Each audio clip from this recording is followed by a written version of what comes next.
lose strength over the Gulf, where the reason why the meteorologist is saying that it loses strength out there in the Gulf is because of the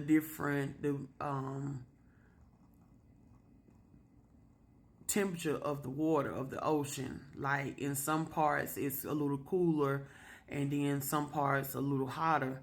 So with that being said, that's probably why it loses strength. And then if you go back into history about different hurricanes, there are some of them that has lost strength before they hit landfall. And I think Hurricane Michael, it did that too, cause like, or even Katrina. Katrina was a category 4 or a 5, and then when it hit landfall, it was a category 3 or whatever. And you just have to be safe. That's the only thing I could tell you.